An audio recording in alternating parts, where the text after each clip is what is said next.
Eddard Stark stood upon the edge of the small council chamber's balcony. The late summer air of King's Landing thick with humidity and the scent of flowering orange trees that clung to the palace walls. He watched the black water of the Blackwater rush as it coiled through the city below, stroked by the scattered lanterns of fishing skiffs already setting out for the night's catch.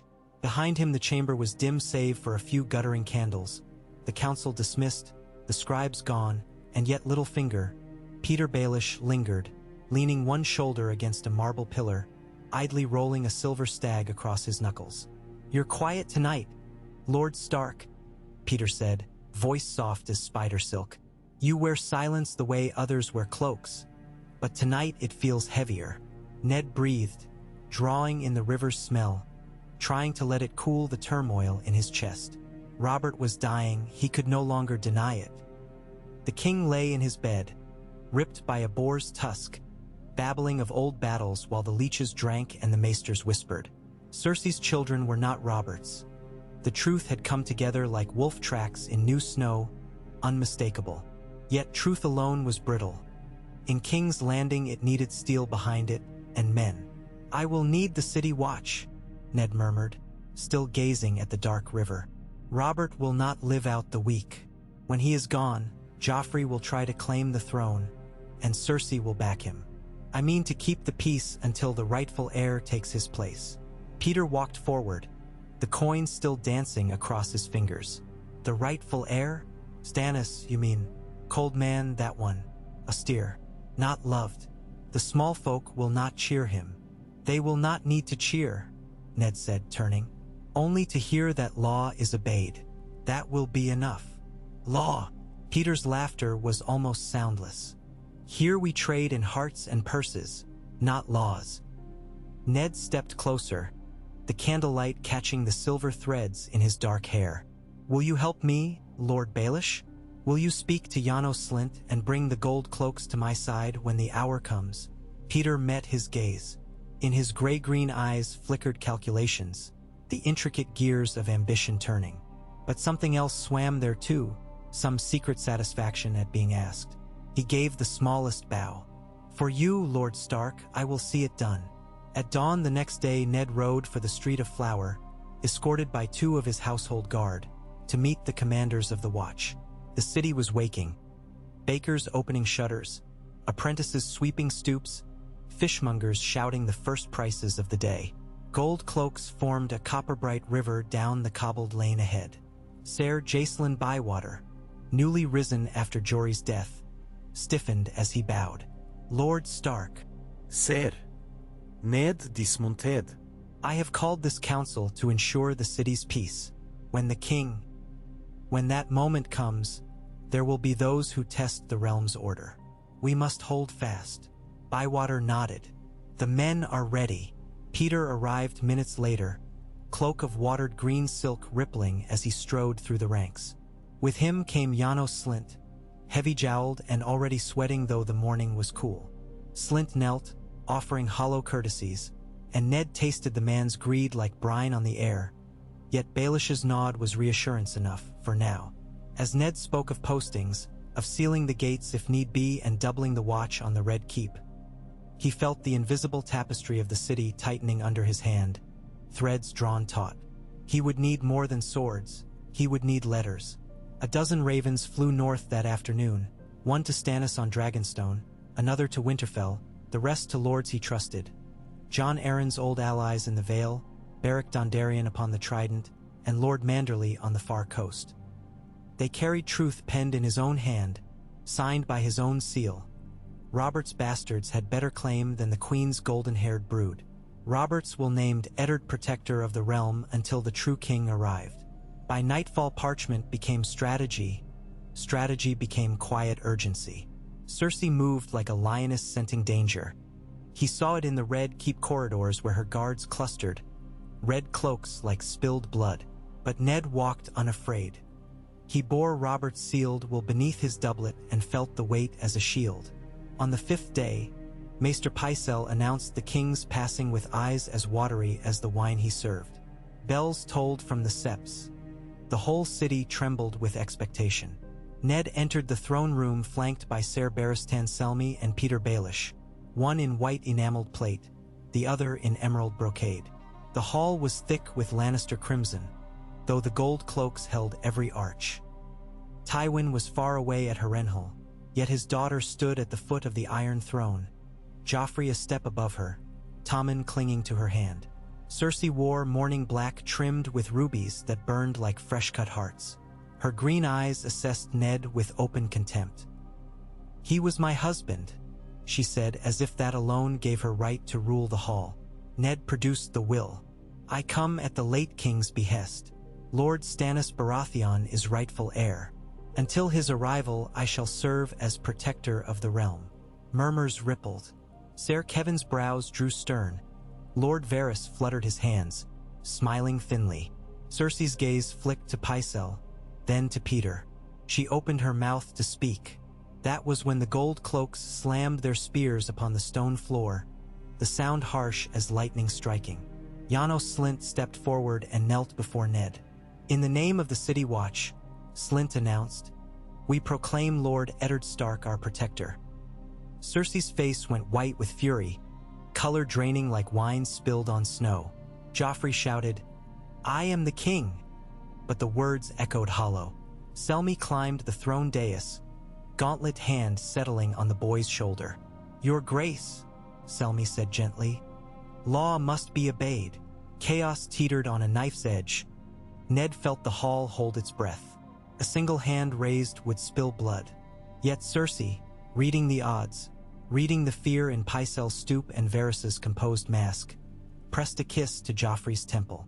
"We will retire," she said, voice silk-clad in steel, "as the council wills it."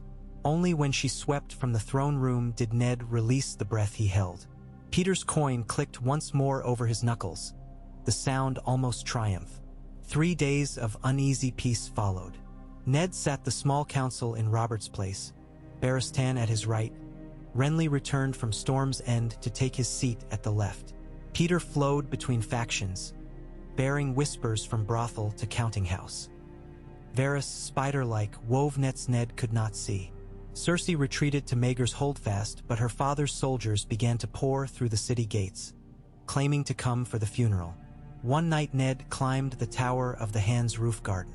Moonlight hammered the river silver. He found Peter standing among the lemon trees, gaze fixed on the distant flicker of campfires beyond the city walls. Lannister tents blooming like scarlet poppies along the King's Road. "How many men has Tywin brought?" Ned asked. 10,000, perhaps 12. Peter did not glance back. "If he marches on the city, blood will coat the steps of the Great September." "Will he march?" "Of course." Peter's smile was soft. "He has spent too long building fortunes to leave his grandchildren's crowns to chance." Ned's fingers tightened on the stone parapet until the knuckles blanched. "We will hold the city." "Will you?" Peter turned, eyes catching moonlight so they glimmered like pale emerald. "The gold cloaks are yours, while Slynt believes you will enrich him. The small folk favor whoever feeds them. And Stannis? He sails with but 500 knights. That is stiff law, yet slender sword." He stepped closer, lowering his voice. "You could claim the throne yourself in truth, Lord Stark. Protector becomes regent, regent becomes king. The North would follow. Such a twist would leave Tywin guessing for years." Ned stared at him. "You tempt me to treason even now?" "Truth wears many crowns," Peter murmured, "and every crown is heavy. But listen, if you would have peace, you must be ruthless as well as honest. Send riders to Renly's banners, to the Reach, to the Riverlands. Let them know the stag has faltered and only the direwolf stands between them and Lannister rule. Stannis is a hard man, yes, but plant him on the throne and you may yet guide him." Ned exhaled. "Plant him, as if he were a rosebush." He shook his head. "I will not usurp the Iron Throne, nor permit another to do so." Peter's smile thinned. "Then steel yourself, my lord, for Tywin is coming, and he bears axes sharp enough for every kneeling head." News came swift as raven's wings. Lord Tywin's forces burned the Riverlands, Ser Gregor Clegane ravaging villages near the Trident. The small council clamored for relief. Renly urged Ned to send men south or else release the gold cloaks to seize Cersei and her children as hostages. Varys counseled caution. Pycelle wept salt tears over the Ironborn raiding the Fingers. Through it all, Littlefinger watched, silent, his thoughts locked behind a courteous smile. On the 7th day after Robert's death, Stannis' bannered fleet anchored in Blackwater Bay. Black sails stamped with the fiery heart of the Lord of Light snapped in a brisk wind. The city craned its neck, remembering tales of Storm's End's stern lord. Ned rode to the quay flanked by Barristan and a double line of gold cloaks. Celis Florent disembarked first, her chin high, red silk gown blowing like flame. Behind her stepped Stannis Baratheon. Lean, sunburnt, jaw clenched as if chewing iron. "Lord Eddard," Stannis said without preamble. "Where is the queen?" "In Maegor's holdfast," Ned replied. "Then summon her. She and her spawn will answer for treason." Ned felt every eye on him, the dock workers, the sailors, the gold cloaks. He thought of Sansa, still hostage to court, and of the city's fragile calm. "Her trial must await a full court," he said. "Tywin Lannister approaches with an army." Stannis' lips thinned. "Let him come. I will answer steel with steel." Yet even as he spoke, drums rolled along the ramparts, sounding 3 times. The signal for riders at the city's edge. A dusty horse bore a bloody rider through the mud gate at dusk. He fell before Ned with lips cracked and eyes wild. Tywin had split his host. Ser Jaime drove north, fiery sword at hand, while the Elder Lion marched east toward King's Landing with 20,000 armored spears. They would be at the city walls within a fortnight. Stannis called council that night in the torchlit hall of Dragonstone's emissarial apartments. Bare walls, a single gaunt table. Renly arrived in ornate green with a feathered cap, laughing until Stannis slammed a gauntlet fist on the timber and demanded silence. Peter sat shadowed at the far end, fingertips pressed beneath his chin. "We must strike first," Stannis declared. "Open the gates and charge before Tywin sets siege. Break his lines with fire pots. Burn his baggage. Take his head." Renly scoffed. "Ride out against double your number? Madness. Better to hole inside these walls. Let hunger gnaw his men." "Hunger gnaws ours as well," Stannis snapped. He turned to Ned. "You are protector. What say you?" Ned closed his eyes briefly.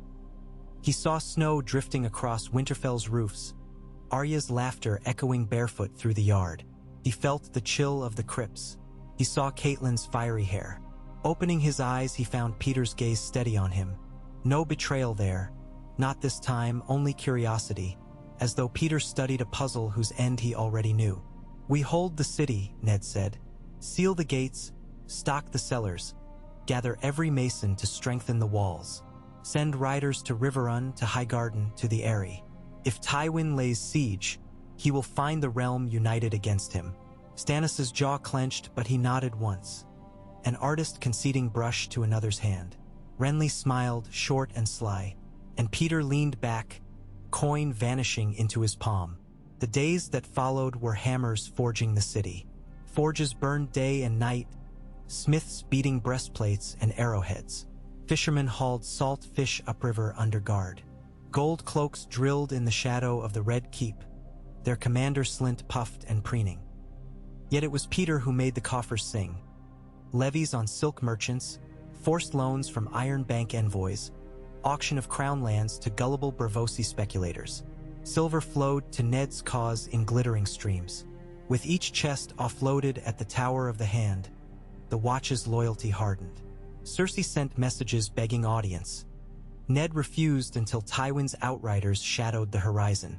Then, at last, he granted her safe conduct to the small council chamber, guards posted at every door.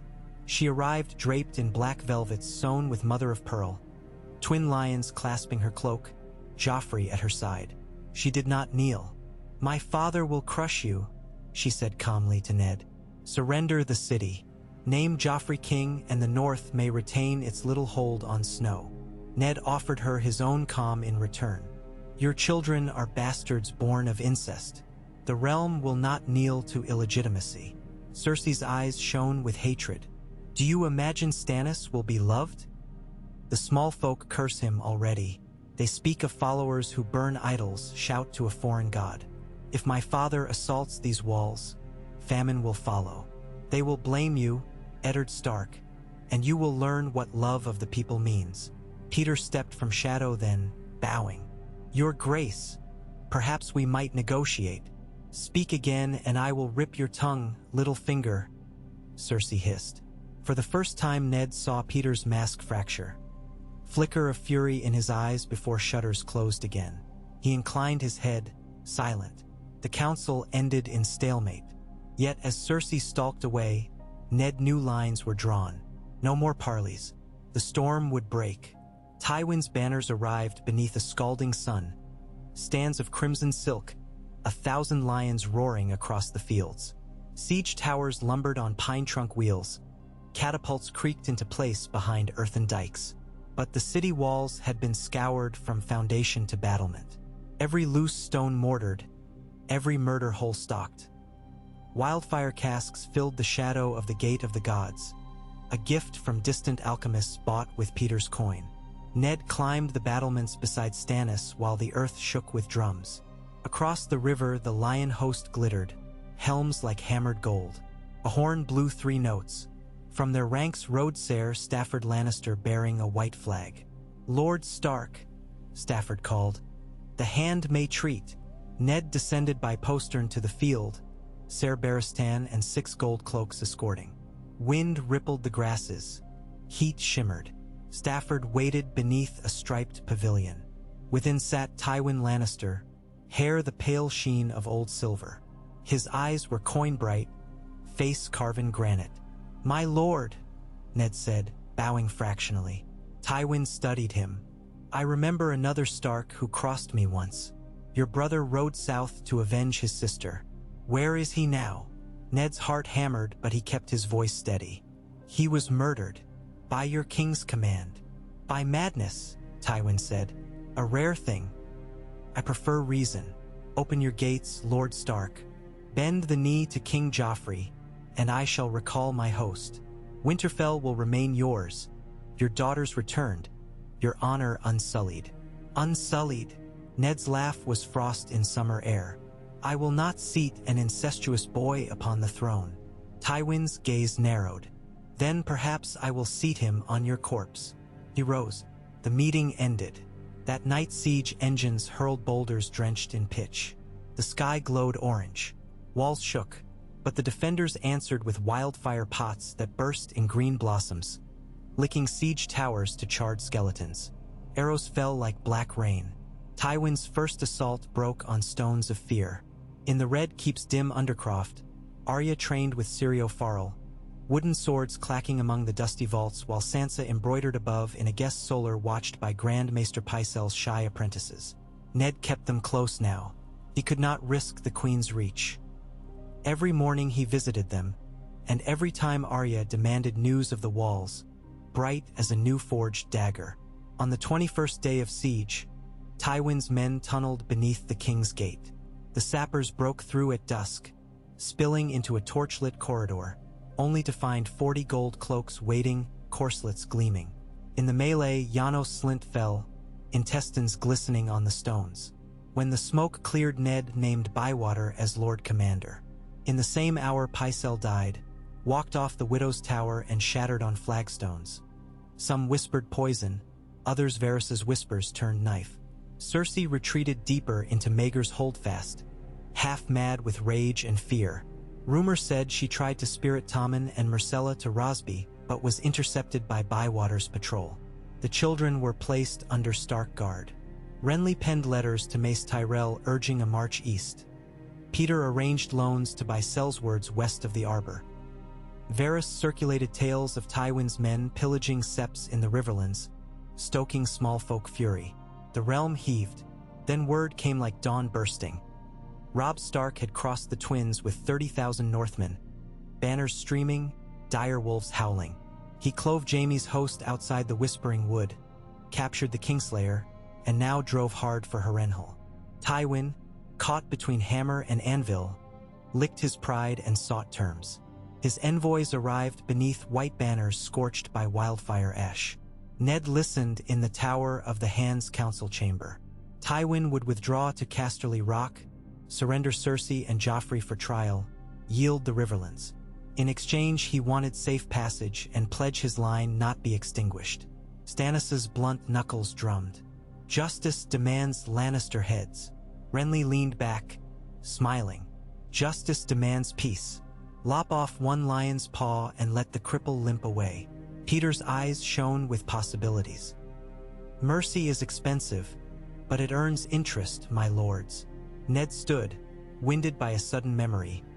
Benjen laughing in the courtyard, Catelyn in the gods would hush, Robb's boyish grin. He thought of Sansa's prayers, Arya's wolfish grin, Bran's dreams of flight.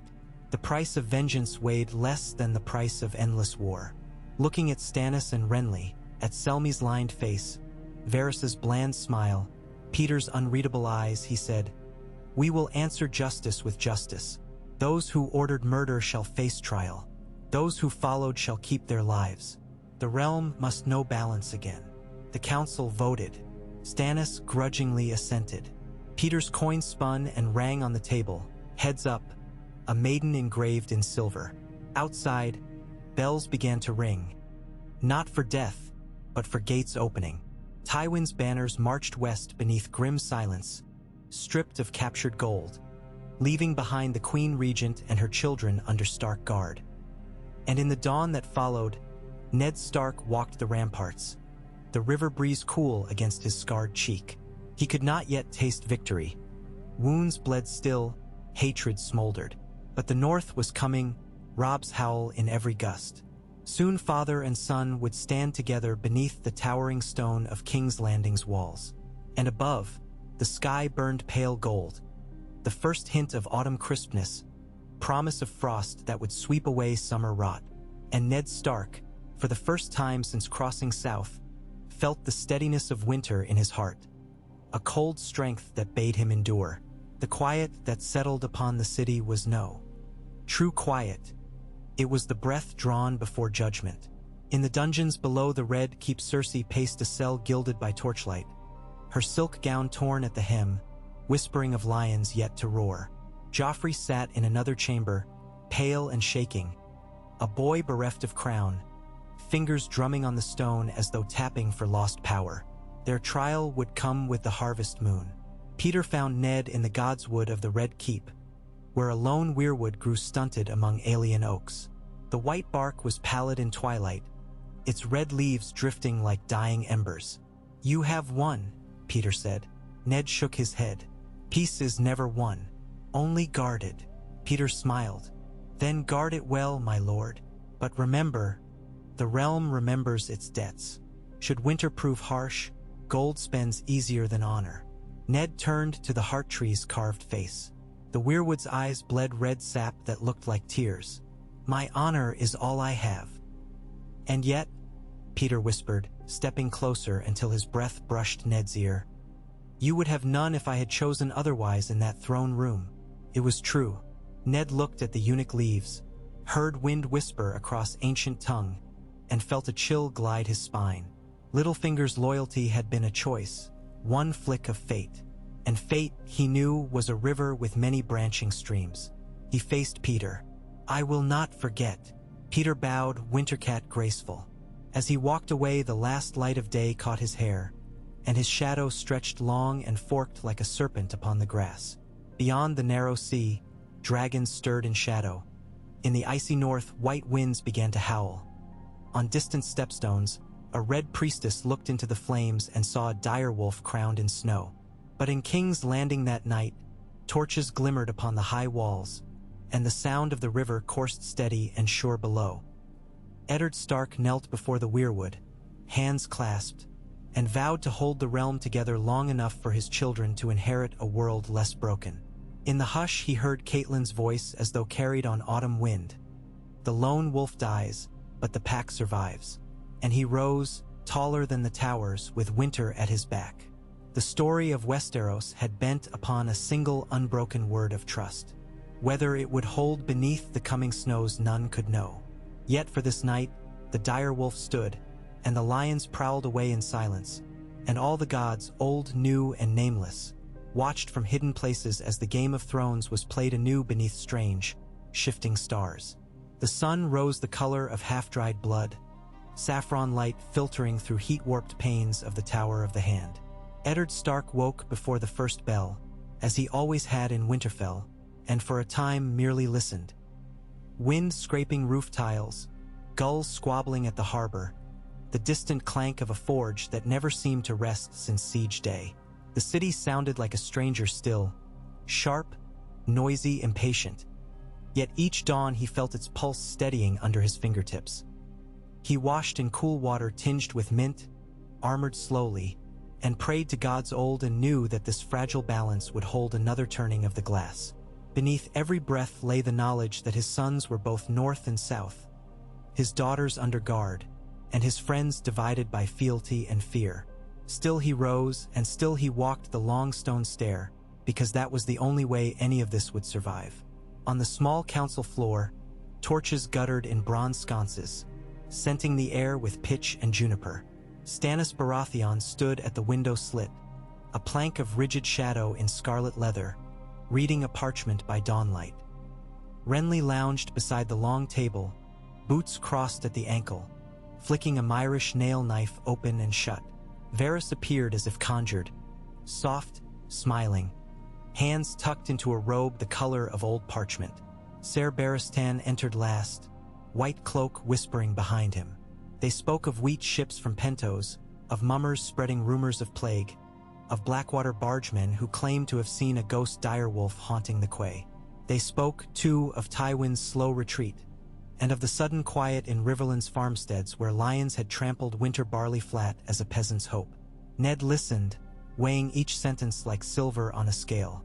When Stannis pressed again for public execution of Cersei within the fortnight, "Delay is rot, Stark. Rot that spreads?" Ned replied that justice lost meaning if it smelled of revenge. Renly laughed, saying rot could be spiced with roses and served to fools. Stannis's lip twitched, half snarl, half grim humor. They would have argued until dusk if Varys had not lifted two fingers, delicate as a maiden's kiss. Perhaps, the eunuch murmured, "We might consider a trial by 7. Tradition is a bomb even angry lords dare not scorn." So they compromised. The trial would begin 3 moons hence, a measured pace that promised thoroughness without surrendering to chaos. Ned signed the order with an iron-tipped quill that felt heavier than ice itself. When he set it aside, every man in the chamber seemed to exhale at once. Outside, King's Landing staggered toward autumn like a drunk seeking his bed. Street criers shouted prices for river carp and barley bread.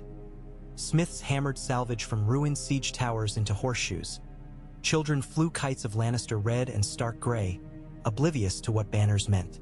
The gold cloaks drilled in muddy square beneath new commander Jacelyn Bywater.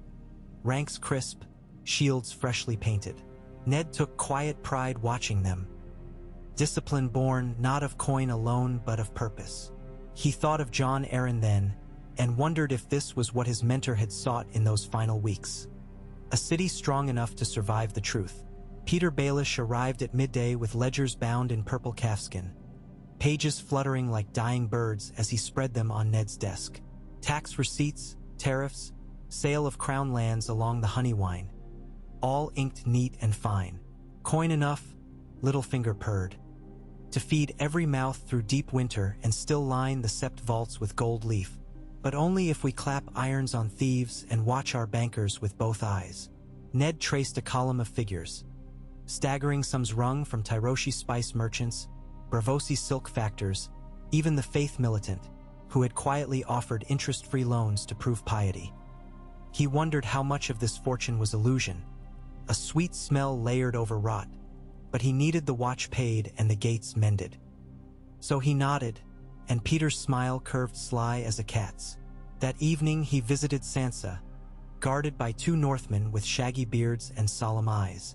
She sat at a sunlit window sewing the Stark direwolf in white silk onto a field of smoky gray. Her stitches were precise, almost ruthless. "Arya wrestled the stable boy again," she said without looking up. "She bloodied his lip. Maester Franken says it will scar." Ned told her scars could be lessons.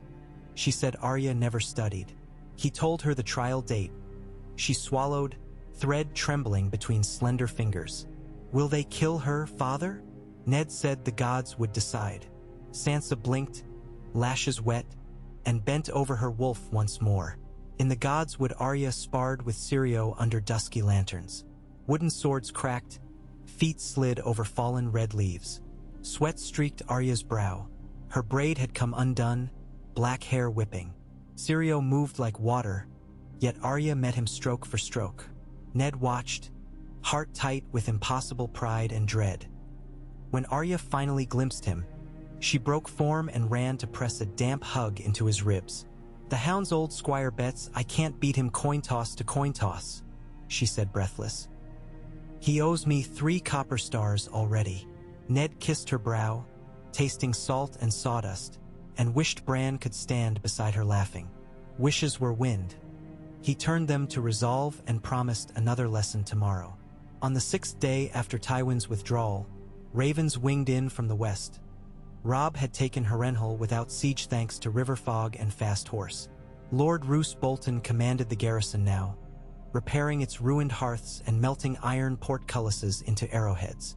The letter bore Robb's seal, direwolf howling silver wax, and in its heart spoke steady things. Prisoners well treated, river lords pledging swords, winter snows not yet heavy. Yet between each line Ned read homesickness and weight no boy should bear.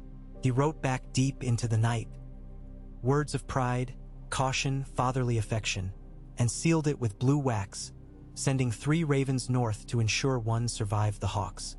Robb's triumph thrilled the city's northern merchants, who scented safer trade roads and richer contracts. But it rattled others.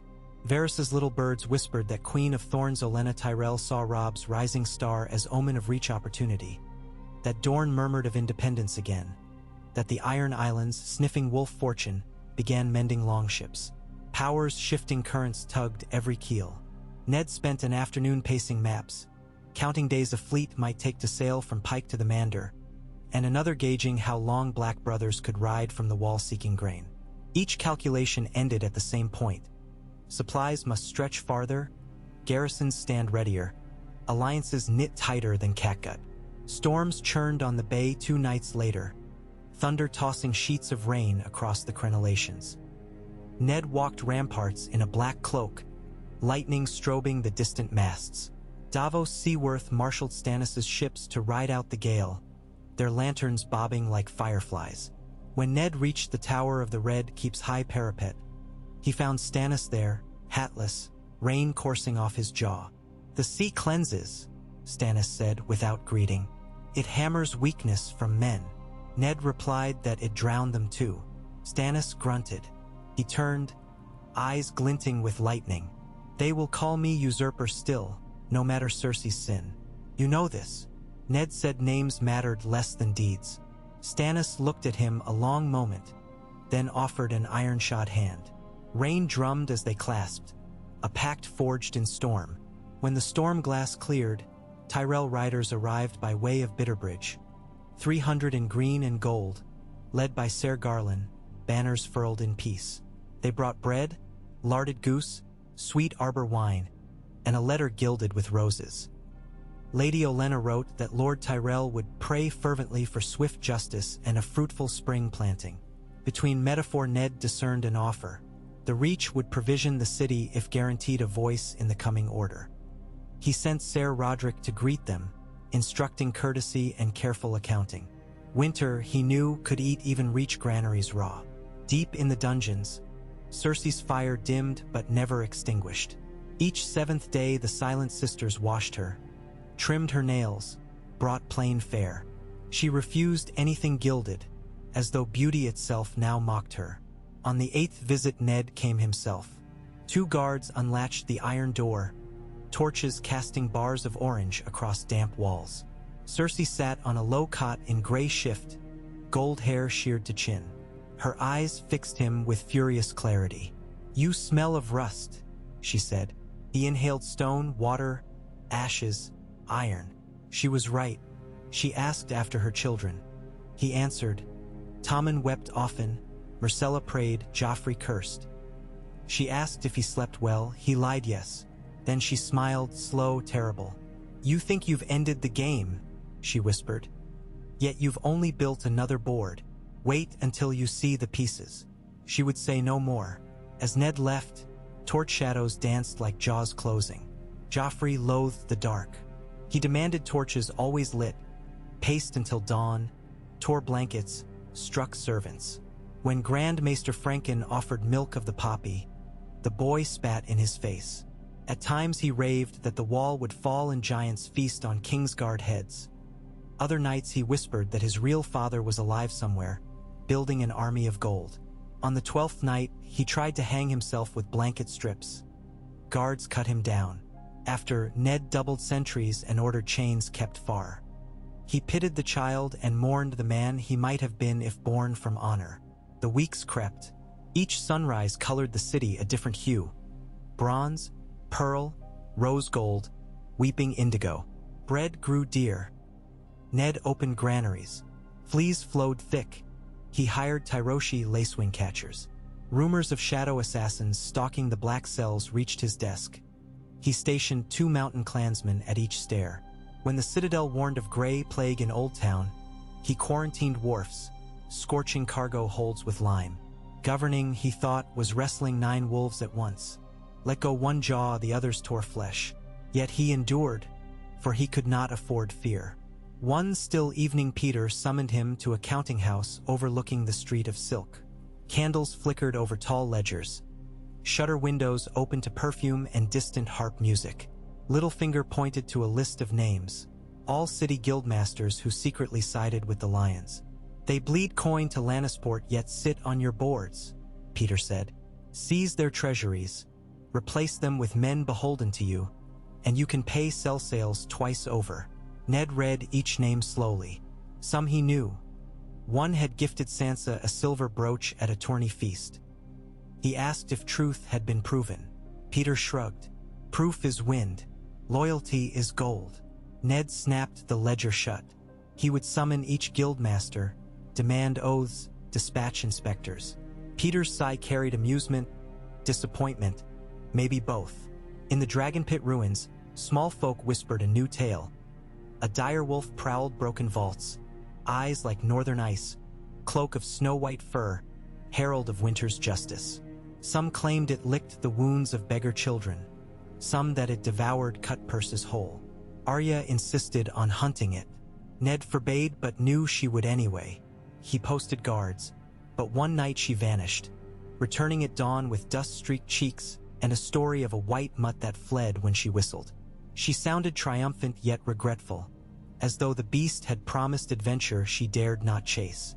3 nights ere the harvest moon, Robb Stark rode through the river gate with 3,000 Northmen, gray banners streaming like fog. Bells tolled. Small folk thronged streets throwing posies that wilted on male shirts. Robb dismounted before the Red Keep, taller than when Ned last saw him, cheeks shaved smooth, eyes bright and grave. They embraced, father and son, the world falling silent around them. Robb smelled of horse, armor oil, weirwood smoke.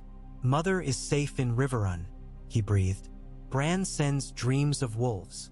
Ned gripped his shoulders, marveling at the steel beneath youth. That night they dined on hot venison and red wine vintage, Robb recounting every skirmish, every lost friend. Ned listened as though carving each word in heartwood. Robb's men camped along the Blackwater's north bank, ring fires warming chilly nights. Gray wind howled over moonlit water, answered by the port's feral dogs until sailors drew lots to guard rope ladders. The city stirred with both awe and fear. Wolf banners meant meat, but also war. Stannis eyed the host wary, yet when Robb knelt, pledging swords to rightful king, tension bled like pus lanced. Only Renly's smile widened different, playful, calculating. The next council meeting brimmed more crowded than ever. Northern thanes, Vale knights under Lady Nestor's pennant, Tyrell envoys arrayed in emerald. Arguments flew thick as snowstorm. Stannis wanted the trial held in the Great September, sacred and public. Robb preferred the Red Keep for safety. Renly proposed the Dragon Pit, dramatic and open air. Ned struck the table. Enough. The throne room. That iron chair was forged by Dragonflame to witness hardest truths. None could answer that steel. Preparations consumed days. Carpenters erected galleries. Septons blessed stone. Kingsguard polished white armor, though no king sat enthroned. Barristan drilled a new honor guard drawn from north, storm, and reach. His pale brows furrowed, yet pride glinting underneath. Sansa stitched black velvet for Tommen's tunic. Arya sparred at dawn with Garland Tyrell, trading jests as sharp as blades. Even Littlefinger seemed busy, seldom seen without scroll case and sly grin. On the morning of the harvest moon, dawn shivered cool across battlements. Trumpets wailed, deep and solemn. Crowds packed Baelor steps, hushed like congregants awaiting revelation. Inside, torchlight pooled over columns. Banners of direwolf and crowned stag hung side by side, each shadow immense. At the hall's center, a raised dais bore two plain chairs, one for the accused, one for the realm's hand presiding. Ned took his seat, ice laid flat before him, steel dark as still water. Barristan stood at his right, white cloak trailing. Stannis at his left, face set like flint. Behind, 6 judges completed the 7. Robb, Renly, Garland Tyrell, Grand Maester Franken, Vayenpool representing common guilds, and Old Septon Maribald come from the Riverlands trailing dog and blessing. Cersei entered first. Chains girdled her wrists, but she walked proud, spine unbowed, gray shift replaced by sober gown of midnight blue.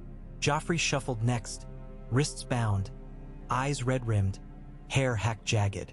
Myrcella and Tommen were not present. Ned deemed them too young for spectacle. The hall doors thundered shut. Silence spread like winter fog. The charges were read. Regicide by poisoning Jon Arryn's investigation. High treason by forging line of succession. Conspiracy with House Lannister in sacking Riverlands. Incitement of riot. For Joffrey, impersonation of a rightful king, ordering wrongful execution of traitors, chiefly Ned, violation of the king's peace. The list echoed long as the hall itself. Cersei listened, lips curved faintly, as though hearing some children's fable. Witnesses marched. Grand Maester Pycelle's discarded diaries read by Franken. The man had copied every royal birth, weighing hair color and bloodlines. Varys testified, voice a reed in wind, about spies who heard Cersei's confession after Robert's death. Ser Barristan recounted oaths sworn and broken. His own resignation refused at sword point by Cersei's guards. Littlefinger swore under seal that Cersei ordered gold cloaks bought. Janos Slynt's corpse kept silent, but his ledgers spoke greed. Even Joffrey's Sept Tutor read aloud a scroll where the boy wrote, "I sit the throne because mother says I may." Gasps rippled. Cersei's eyes burned, but she did not speak. Ned called last witness. Gendry Waters, stout lad with Baratheon eyes. He stammered how Armorer Tobomot once showed him a visit from Hand Arryn and Lord Stark, how they spoke of bastards proving a king's seed. Gendry's dark hair and bold jaw struck like hammer on anvil. Baratheon forged true, undeniable. Joffrey stared as though at a ghost. Cersei paled beneath candlelight. The hall's murmurs grew roar. Septons rang bells for order. At dusk, arguments closed. 7 judges withdrew behind woven screens. Deliberations stretched candle marks. Ned, though presiding, withdrew his vote, trusting others. He walked the outer cloister, boots whispering on smooth stone, ice heavy at hip. He thought of mercy, justice, duty, the twisting of each when stained by fear. Snow, he imagined, falling soft on empty chairs, burying names so only white remained. Screens parted. Judges filed back, each face carved stone. Robb spoke verdict. On count of treason, Cersei Lannister found guilty. On regicide collusion, guilty. On incitement, guilty. On war crimes, guilt deferred to future inquiry. Joffrey Baratheon found guilty of unlawful rule, innocent by minority on murder charges. Sentencing. Cersei to be confined for life within the Silent Sisters' sept, veiled and Mutt. Lands seized, claim renounced. Joffrey to join Night's Watch upon reaching majority. Until departure, placed under Stark custody to learn humility. Gasps, shouts, a scattering of cheers. Stannis's brows bent. He had wished for heads. Renly looked pleased, little blood, plenty theater. Varys' smile curved thin. Cersei laughed then. Clear, ringing, terrible. You think the Night's Watch will bind that wolf pup? She hissed, chains clanking as she pointed at Joffrey. He will slit throats in black and return crowned in red. Guards moved. She spat at Ned's feet. A game played safe is a game lost, Stark. Remember, they led her away. Joffrey shuffled after, dazed, tears tracking grime. Night settled. Fires crackled along battlements. Wolves howled across water. Ned stood on the tower of the Hand's balcony where months ago he had bargained with Littlefinger. The city lay beneath soft amber lanterns, unreal in calm. Peter materialized beside him, 2 cups of wine. To justice, he toasted. Ned drank, tasted smoke, bitter plum. You wanted Kinder End, Peter guessed. Ned said Kinder Ends seldom last. The coin twirled in Littlefinger's hand, but he caught it on back of knuckles and held it still. The board is cleared, he said. New pieces now. Ned turned away, heart thick. He knew Peter was already carving moves. Robb joined him later, cloak smelling of ash and horse. Father and son leaned against cold parapet. Will peace hold? Robb asked. Ned considered the river glinting moonsilver. Somewhere beyond, Tywin sharpened vengeance. Dorne plotted, Iron Men hammered prows, dragons stirred across sea. It must, he said finally. Robb nodded, though doubt shadowed his eyes. Before dawn, Ned visited the godswood once more. Fog clung low, weirwood leaves dripping scarlet. He knelt, ghost of old wolf behind him, and whispered names. Benjen, Lyanna, Jon Arryn, Robert Baratheon. He promised to guard their memory. When he rose, he saw Arya perched on the wall's edge, silhouette slim against whitening sky. She asked if trials always felt like half-victories. He said yes. She hopped down, sword would stick clacking stone.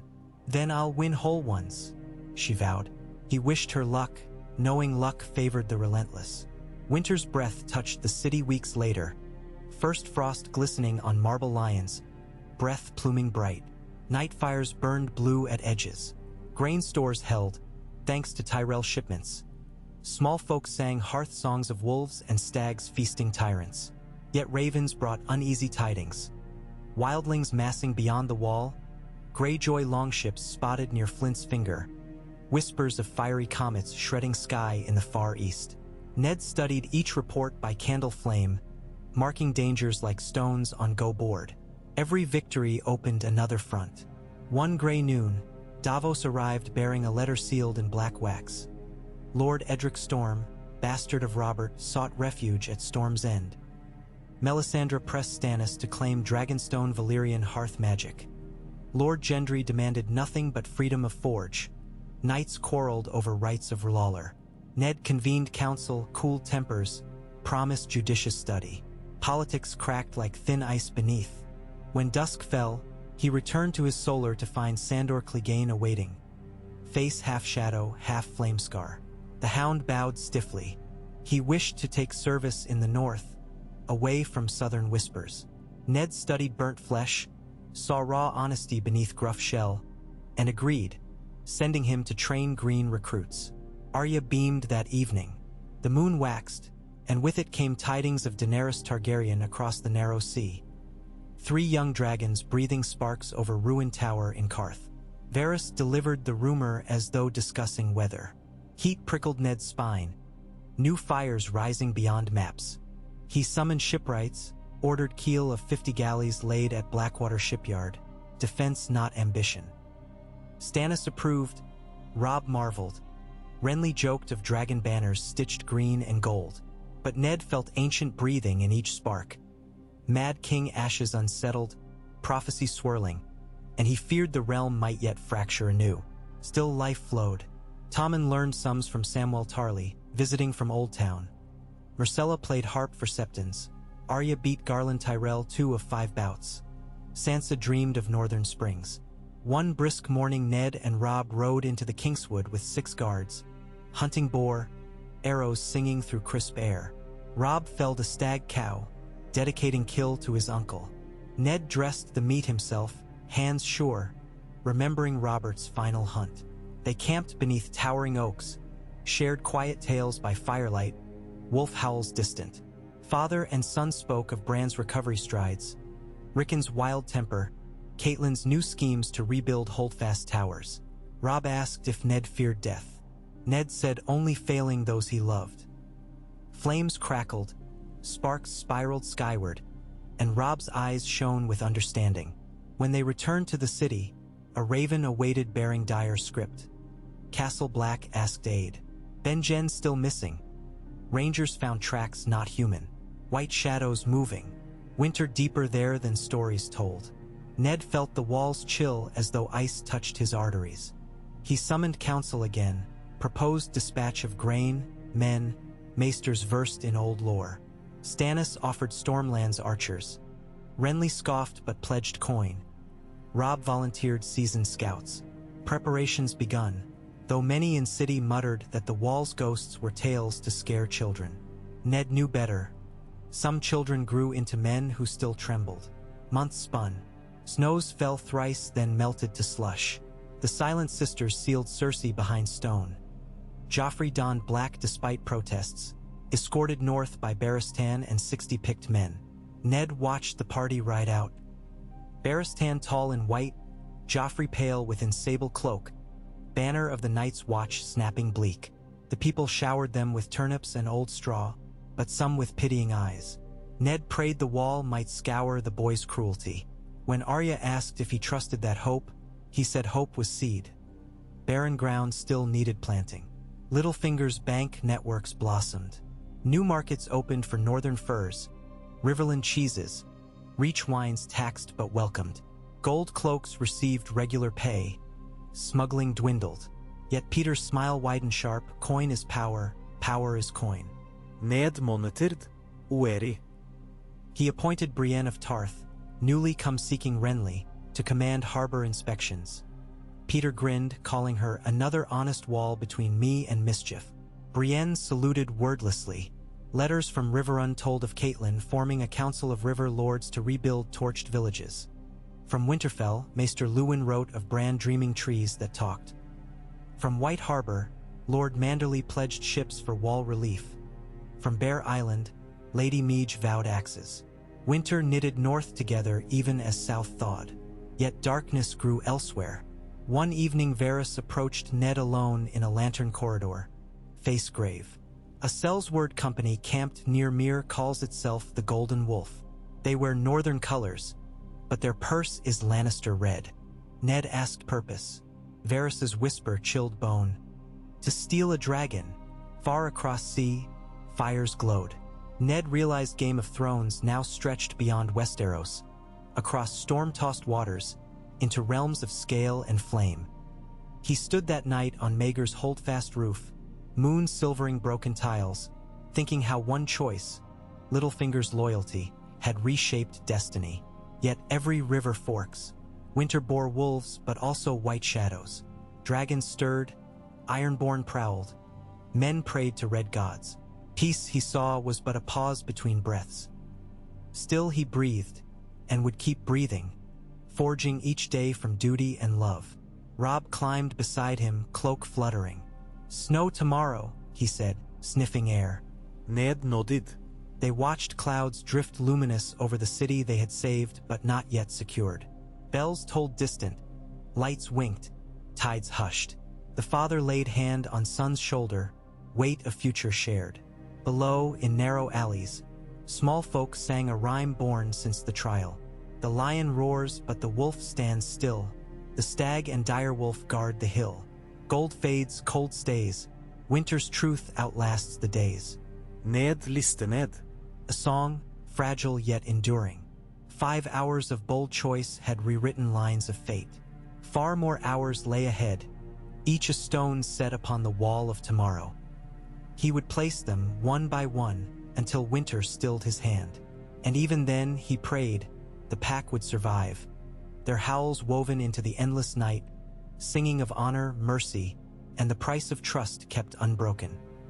The first true snows arrived before dawn, drifting across King's Landing in slow, languid curtains that muffled hooves and hushed the bawdy songs of night taverns. Frost limned the crenellations of the Red Keep, glazed braziers, turned gutters into glassy throats.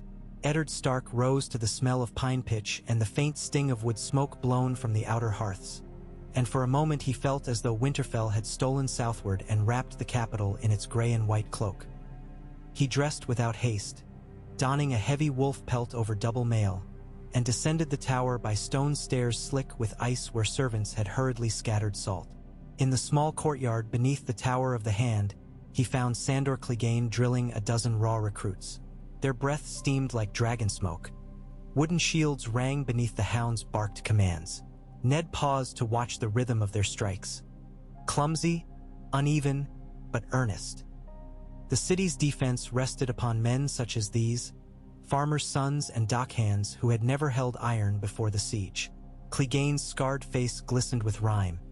The great dog helm rested on a barrel beside him, its metal muzzle already pearled with frost. When Ned stepped forward, Sandor dismissed the men to rub their numb fingers and drink small beer. "Winters come early for these Southrons," Sandor grunted, rubbing his ruined cheek as if the cold set it aflame. "They swing slower the colder it gets. Steel grows heavy when fingers grow dumb," Ned agreed. "But snow will teach them quicker than any master at arms." Sandor snorted. "Aye, snow and fear." He glanced to the recruits huddling round a brazier. "I'll turn them into wolves yet." Ned clapped him on the shoulder and moved on, aware of the day's burdens waiting like lead weights atop the ramparts of duty. In the throne room, torches crackled low, their flames blew at the tips. The great iron seat looked colder than ever, spikes wreathed in tiny halos of frozen breath. Stannis already stood at the base of the dais, gauntlet hands clasped, Melisandre of Ashai a red shadow by his elbow.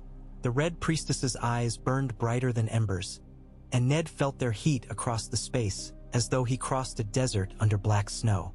Robb leaned against a pillar near the west wall, speaking quietly with Ser Brynden Tully, his cheeks ruddy from an early patrol atop the walls. Renly lounged farther off with Loras Tyrell and Brienne of Tarth, idly balancing a gilded rose between two fingers. Peter Baelish slipped through a side passage as if arriving late, though he had surely been listening for some time. Varys flitted in after, sleeves drawn tight, cheeks rosy as an apple seller's, and the council gathered. Ned spoke first, voice carrying in the hush. "From the wall we have new pleading. 3 more rangers lost beyond the Frostfangs. Lord Commander Mormont begs fresh men, stores of lamp oil, Valyrian steel if any can be spared." Stannis's mouth thinned to a rigid line. "We have sent men.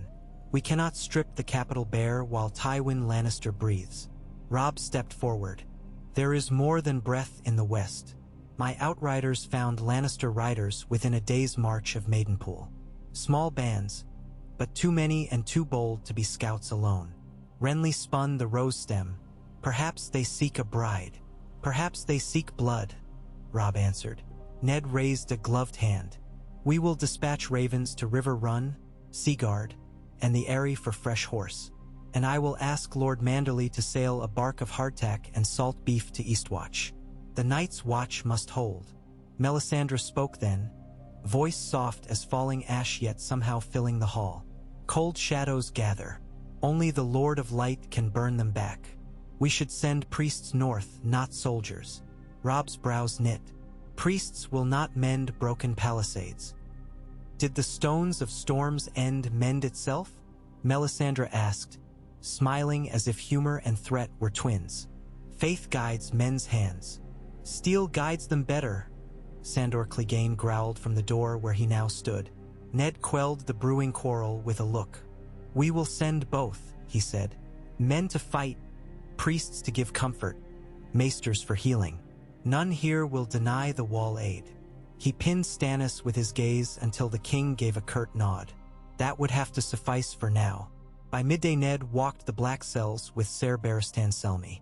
Their lanterns threw crooked shadows over damp stone. From one barred door issued low weeping, Tommen drinking his own tears. From another a steady murmured prayer, Myrcella reciting the Maiden's Hymn. Joffrey's cell was deeper, past 2 iron gates. He sat at a table of rough oak, scratching parchment beneath scant candlelight. Chains no longer shackled him. Bywater believed the boy less trouble without them. When Joffrey looked up, his eyes were sunken but clear. "You come to taunt me again, Lord Stark?" he asked, voice crackling like old leaves. "You are still allowed 2 visitors," Ned said. "You never name them." Joffrey pushed parchment aside. "Who would come? I am a bastard in black. Your future brothers on the wall know how it feels to wear bastardy. Write to them." The boy sneered, then deflated. "They won't care. They'll flay me while I sleep." "Men of the Watch are sworn brothers," Barristan said. "They do not flay." Joffrey laughed, a brittle sound. "Your north is full of sweet tales. The south knows truth." Ned stepped closer. "The south is cold today, your Joffrey." The slip still startled him sometimes. To call the boy anything but king felt like stepping through thin ice. Joffrey seemed to hear it too. He flinched, but then squared thin shoulders. "I write histories," he said, tapping his quill. "I will show them who I truly am." "Write well," Ned told him and turned away. The scratching resumed as they left. Outside, winter sun glared between battlements like an accusing eye. That night, the Red Keep hosted a feast for the arrival of Lord Wyman Manderly's envoy. Spiced crabs steamed on silver platters, honeyed carrots mixed with pine nuts, and Dornish red sloshed in crystal. Musicians plucked dour tunes, snow-dampened revelry. Ned sat between Robb and Lady Elaine Manderly, Wyman's broad-shouldered niece, who spoke eagerly of White Harbor's new fleet of cogships and her desire to see Myrish markets. Renly cracked jokes with Ser Garland. Laughter bloomed bright as sparks. Stannis ate sparingly, Melisandre at his side tasting each dish first. Peter circulated with wine and whispers. Varys drifted like a ghost. Midway through the 3rd course, a raven hammered at the tall windows. The hall hushed as a guard admitted the bird. Black feathers frosted, scroll tied with gray silk. Ned read the message and rose. "Balon Greyjoy proclaims himself king of salt and rock," he announced. "Ironborn longships raid the stony shore. Deepwood Motte is aflame." Murmurs erupted. Robb's chair scraped stone. "He strikes while we stare south," Robb said. Stannis slammed goblet to table. "Traitor squid, I'll nail his drowned god to a mast." Ned raised a hand. "We expected rust to surface, though not so soon. We will answer." He turned to Peter. "Send ravens to Torrens Square. Command Lord Serwyn to muster all able-bodied men. Manderly's envoy will sail at dawn. White Harbor must prepare." Lady Elaine Manderly paled, yet straightened. "We are ready, Lord Hand. My uncle has laid keels these last moons." "Good." Ned signaled a page. "Fetch the northern war maps." The feast resumed, subdued. Even Renly's laughter dimmed to polite chuckles. Garland studied the torches, face tight in thought. Ned felt the fabric of his fragile peace pulled taut by unseen claws. First the wall, then Greyjoy. Threads fraying one by one. He whispered a silent prayer to the weirwood tree far to the north, where icy wind now howled. Across the narrow sea, in the cracked plazas of Karth, Daenerys Targaryen watched her dragons climb the dusk sky in widening gyres of bronze and green fire. She stood atop the garden of glass, palms outstretched, silver hair snapping in the desert wind. Beside her, Ser Jorah murmured caution. Behind, Xaro Zoan Daxos praised her as storm-born queen, but her violet eyes fixed on a seagull cresting high thermals, reminding her of a dream she could already half recall. Snow, a red-leaved tree, a wolf with burning eyes. She shivered though the air was warm. In that same hour, 3 ships flying golden wolf banners set sail from the Harbor of Kings, landing under Lord Manderly's orders. the Winter's Grace, the Maiden's Sigh, and the Old Nan. Each bore hardtack, dried beans, lamp oil, and crates of arrow iron bound for Eastwatch.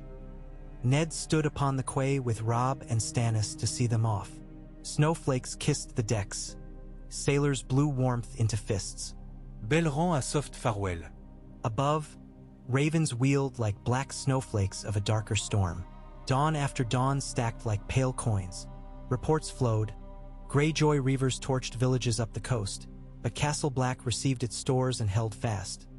Tywin massed men near Castamere, yet dared not cross the Trident. The Reach sent calves and grain. Dorne sent silence.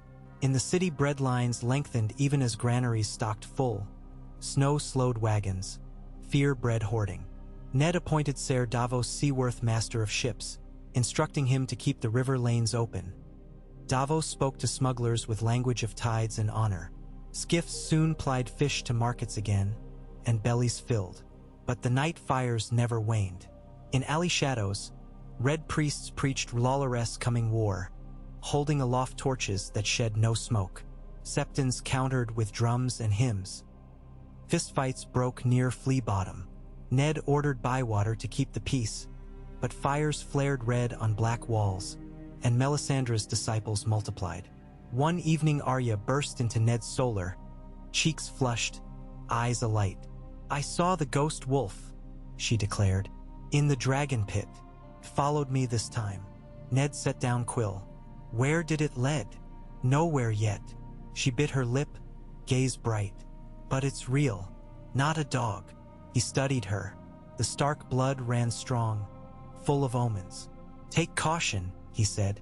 "The city devours strays." "I'm not a stray," she replied, then kissed his cheek and fled into dim corridors, light as wind-driven snow. Ned sighed, rubbing a hand over graying hair. Ghost wolves, red priests, kraken sails. Each day's ledger lengthened. He lifted quill again to write orders for more grain to Oldstones, whose refugees now camped outside the Dragon Gate. Duty, he reminded himself, is a shield forged anew each dawn. When the Ironborn struck again, they struck south, raiding salt pans, seizing merchant cogs bound for pentos. The port sky lit with orange, the color of dying marigolds. Smoke visible from the red keep's highest parapet. Messages arrived skittering like cockroaches. Ned summoned council at once. Maps unfurled. Quills scratched campaign lines. Voices rumbled. Robb wanted to march north through the Neck, raise the mountain clans, drive Kraken into the sea. Stannis urged a counter-siege of Pike with Stormland, or galleys and Dragonstone trebuchets. Davos counseled caution. Winter seas swallowed ships whole. Peter suggested letters of marque to Tyroshi corsairs, a cheaper blade. Renly jested that a Hightower fleet might do the work in exchange for preferential trade tariffs. Garland smiled politely. In the end, they compromised. Lord Glover would ride north with Robb to rally Bear Island longboats, while Davos sailed a squadron of Blackwater-built galleys to shield the Bight.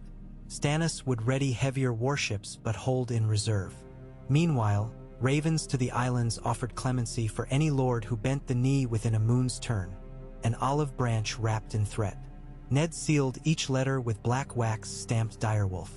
As council dispersed, Melisandre lingered near the Iron Throne, palm brushing a rusted blade.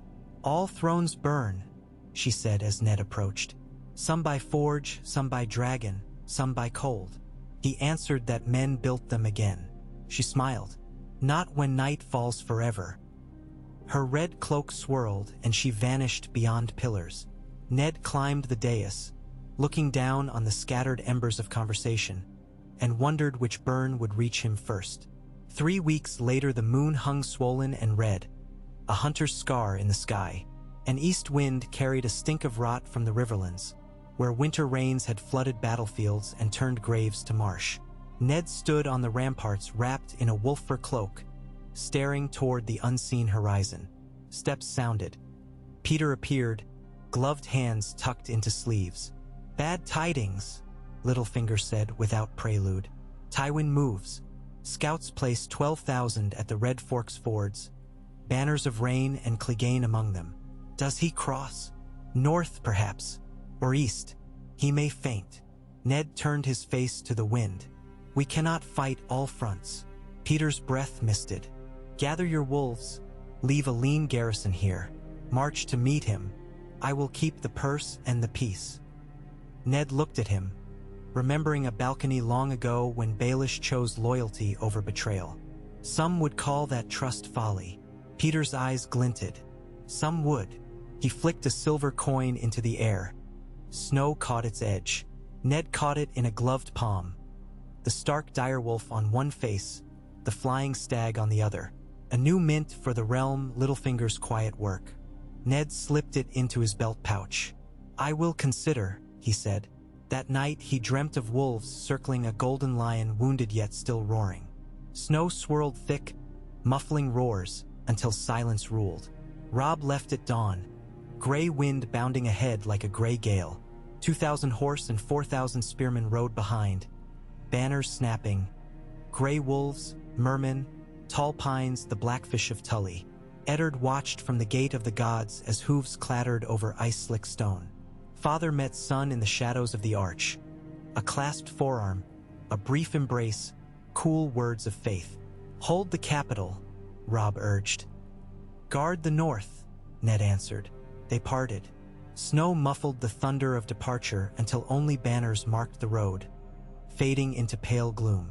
Back inside the walls, Ned convened the remaining commanders. Bywater would oversee the city watch. Brienne would patrol the harbor. Ser Barristan commanded the palace garrison of 500 seasoned men. Stannis kept 300 Stormlanders and Melisandre's Red Guard. Renly remained with a personal retinue, still smiling at every council, though his gaze lingered on the Iron Throne a moment longer each time. Arya complained that everyone interesting left when war grew near. Sansa practiced new songs of northern valor. Tommen learned chess from Samwell Tarly. Myrcella tended the widow's garden with Septa Mordane, growing winter roses in glasshouse heat. The snows thickened, and King's Landing turned white. Children sledded on board lids down Visenya's hill. Small folk built snow lions whose manes melted at noon. Peddlers sold mulled wine by the cup. Septons blessed each flake as a kiss from the seven. Yet beneath the merriment, hunger stalked. Barley shipments ran late. Fishermen netted fewer herring.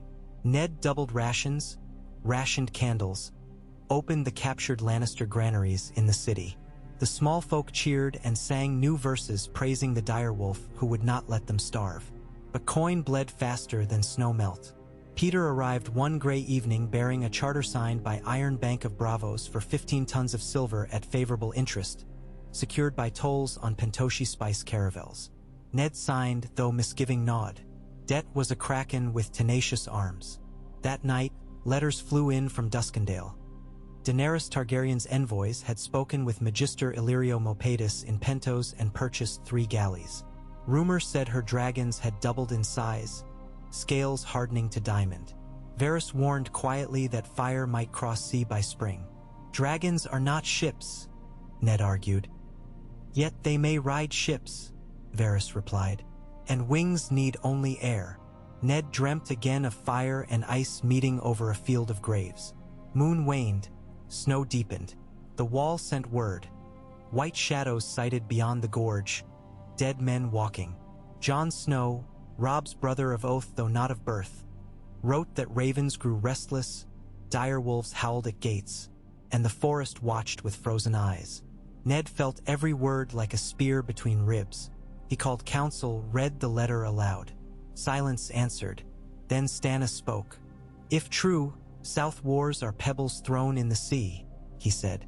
Peter scoffed lightly, then bowed apology. Forgive, your grace, but we have no proof beyond a boy's tale. Jon Snow is no boy, Ned said, voice low. He is my blood. Renly tapped the table. Send rangers. Talks of whites come every generation. Melisandre's eyes gleamed red. Darkness rises. Only Lollarest light will prevail. Ned closed his eyes. We will send more supplies north, more steel. And I will dispatch Maester Franken himself to verify. Stannis nodded grudging assent. Varys inclined his bald head. But fear remained. coiled like a sleeping worm in every breast. As Yuletide neared, the snow ceased, leaving streets whitewashed beneath pale winter sun. Ned walked the godswood of the Red Keep on the final day of the year.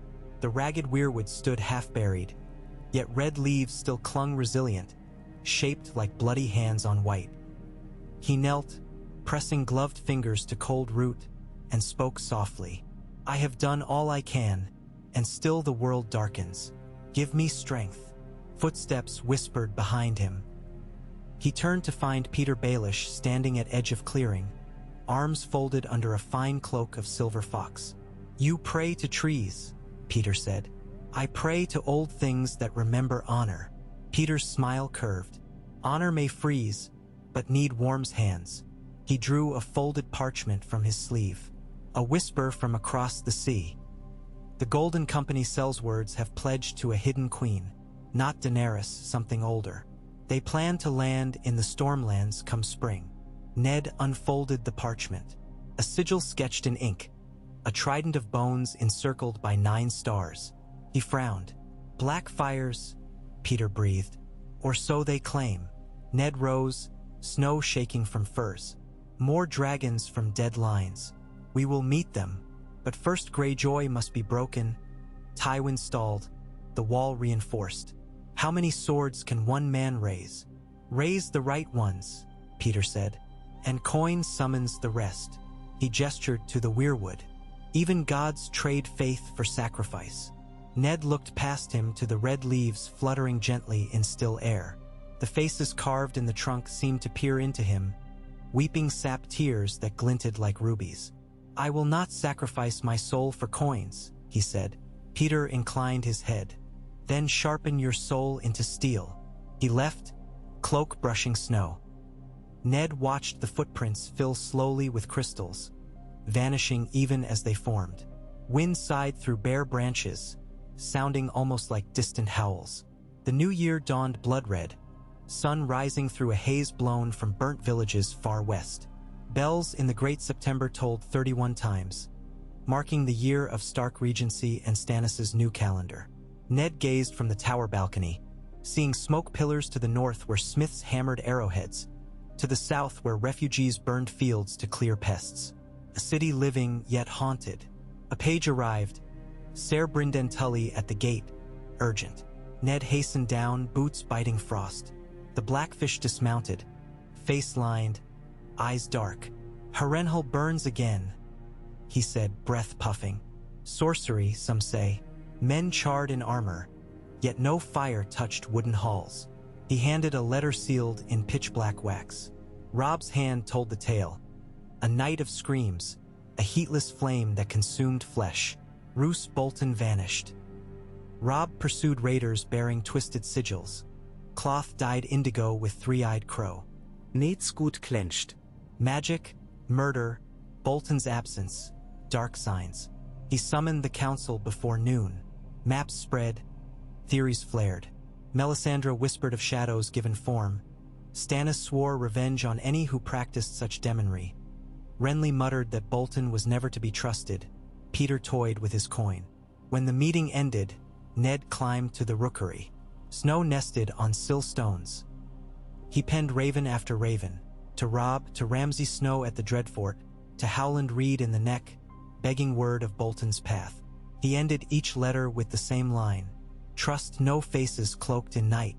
That eve, Arya slipped into his solar past curfew, cheeks bright with excitement. "Ghost Wolf spoke," she said, breathless. Ned set down quill. "Wolves don't speak. This one does. It told me the lions prowl beneath the city, not outside." He frowned. "Dream.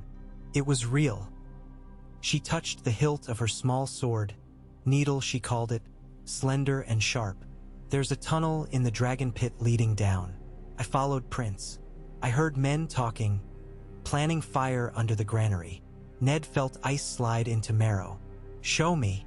Bywater, Clegane, and a dozen gold cloaks accompanied them by torch gloom. Down twisting stair, beneath fallen vaults, along a narrow crawl scraped from bedrock. Arya led sure-footed. They found a cavernous cistern smelling of stale air, and there crates of wildfire, sigils of Lannister lions painted fresh in green glow. A lone guard dozed. Clegane slew him swift. Bywater ordered buckets of sand, blankets, apprehended 3 more conspirators climbing a ladder to street of flour. Former gold cloaks bought by unknown coin. Ned's mind raced. Tywin? Or someone within? The wildfire stores equaled half that used in the Blackwater Battle of Lore. Enough to immolate half the city. He ordered every cask hauled under watch to the Dragon Gate ditches, submerged in brackish water until alchemists rendered them safe. Then he questioned the prisoners. Torture yielded a name. Ser Osford Kettleblack, Renly's new guardsman, paid by Littlefinger with coin traced to Casterly Rock. Ned confronted Peter in the Tower of the Hand under torchlight. Littlefinger listened, eyes wide with mock outrage, then sighed. Coin travels, Lord Stark. I cannot jail every pouch. You hired the Kettleblacks, as I hired many swords to protect this city. Some choose new masters. Peter's face hardened a moment, mask slipping. I did not light those fires. Ned's hand rested on Ice's pommel. Prove it. Peter held his gaze, then produced a ledger. Payments to Kettleblack halted 3 moons past. After that, unmarked purses. Tywin takes my knives, turns them on me. The city bleeds. Ned exhaled slow. Very well, but wars of pouches end today. All hired swords answer to Ser Barristan now. Your coin will find new use, feeding children, not fueling fires. Littlefinger bowed stiffly. As my lord commands. Ned watched him leave, shadows dancing long behind. Trust, he thought, was a candle guttering in gale. Yet without it, darkness claimed all. Ravens brought cold counsel from the wall. Maester Aemon dead of chill fever. Jon Snow commanding scouts beyond the Milkwater. Wildling clans gathering under a king who named himself Antlered Hand. Worse, 3 whites captured proved resistant to fire until blade of dragonglass pierced hearts. Stores of such glass were scant. Ned shivered despite brazier heat. He convened the armory masters, ordering searches of ancient hoards, forge experiments with obsidian mined near Dragonstone. Stannis granted leave. Melisandre blessed the work with scarlet flames. Some blades shattered, others took brittle edges. Progress slow, fear faster. On the 21st night of deep winter, horns echoed beyond western walls. Scouts galloped in. Tywin crossing the Trident at Fairmarket, banners of scorpion and skull beside lion. 10,000 foot, 5,000 horse. He marched not east nor north but south, toward Harrenhal aflame. Robb's host shadowed, but Bolton's fate remained unknown. Ned knew he must soon leave the capital or see the war swirl beyond his grasp. Yet leave and the city might fall to plots and fire. At dawn he sought Stannis in the solar of the Tower of the White Sword, where the king studied charred fragments from Harrenhal. Candlelight painted hollows on Stannis's cheeks, made him older. I ride within the week, Ned said simply. You will hold the city. Stannis met his gaze, eyes weary yet unwavering. I swear by light and law your children will be safe. It is not only them. Ned placed a hand on Stannis' shoulder. Hold Renly by counsel, Littlefinger by purse, Varys by secrets. Do not let them quarrel. Quarreling is their nature, Stannis muttered. Then bind them by necessity. Ned smiled faintly. Tell them winter is too cold for daggers drawn. He left before dawn fully broke, his breath misting bright. Plans spawned like frost patterns. Bywater as acting hand, Brienne commanding the city guard, Peter restricted to finance council, Varys to answer each third night with secret reports, Melisandre forbidden to preach except in temples of R'hllor. Arya met him in the stables as he saddled a rangy gray courser. She thrust a small sack into his gloved hands. Dragonglass, she whispered. I took some from Maester's workroom. Your scouts need it. He kissed her forehead. You are my swiftest wolf. She hugged him hard, then stepped back, eyes glistening though she would deny tears. Sansa came too, with a white scarf she had embroidered with the direwolf and hushed words. Come back safe, father. He promised softer than snow to do so. Tommen shyly offered a carved horse he'd whittled. Myrcella pressed a sprig of winter rose. Even Joffrey watched from cell window high above, silent as snowfall. Ned rode out through the Gate of the Gods with 100 northern cavalry, Sandor Clegane, Davos Seaworth, and Ser Brynden Tully.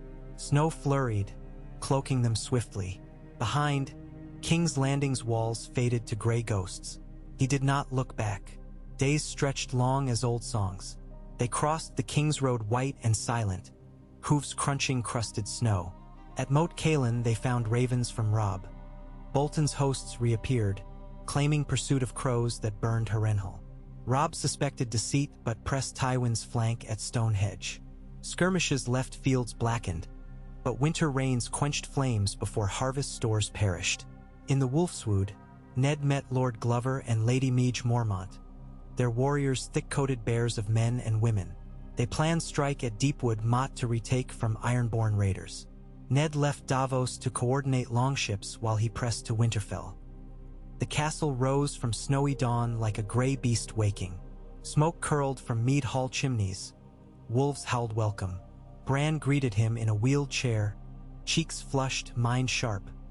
Rickon clung to his father's cloak. Maester Luwin bowed, tears shining. Ned knelt before the heart tree where his ancestors whispered through falling snow, and for a moment he knew peace. But peace hangs light. From Eastwatch rode a raven. Jon Snow wounded at the fist of the First Men, retreating to the wall with half his rangers lost. White shadows followed. Ned gathered his bannermen under green steel torches, voice ringing. Winter truly is here. We ride to the wall. From every hall answered steel on shield. Bears and wolfswood spears, clansmen axes, Manderly mermen. Flags rose in storm of gray, green, and blue. Snow thickened, wind keened. Ned felt ice at his side, heart steady. Full circle, he thought. From king's courts and burning halls back to the edge of the world where stories begin. They rode north under shivering lights that danced green and violet across black sky. Miles shrank beneath relentless pace. The wall loomed at last, a mountain of blue-white fire lit by burning braziers at its gate. Signals flashed, one horn, then two, then three alarm. As Ned's host thundered across the bridge of ice, dead men crawled from drifts in tattered black, eyes like cold moons. Stilrang, obsidian fleshet, torches roaret. In the chaos, Ned saw a figure atop the gate tower wielding Longclaw, blade catching aurora light. Jon Snow, face smeared with frost and blood, shouting commands. Father met son on wind-whipped parapet amid clash and roar. No words passed, only a nod. Then they fought shoulder to shoulder while the night wailed. Beneath them, ghost wolves howled. From ramparts of Winterfell in memory, from dragon pit tunnels in myth, from the deep woods where shadows walked. And high above, distant yet drawing closer, a dragon's shriek echoed across the frozen stars, herald of fire to meet oncoming ice. The Game of Thrones had reached its farthest board, pieces scattered from sea to snows. But here, at the wall older than empires, Eddard Stark swung ancient steel and felt purpose forged clean. For if honor cold as winter could stand beside love warm as hearthfire, perhaps night itself could be broken, and dawn, true dawn, could rise for all the realms of men.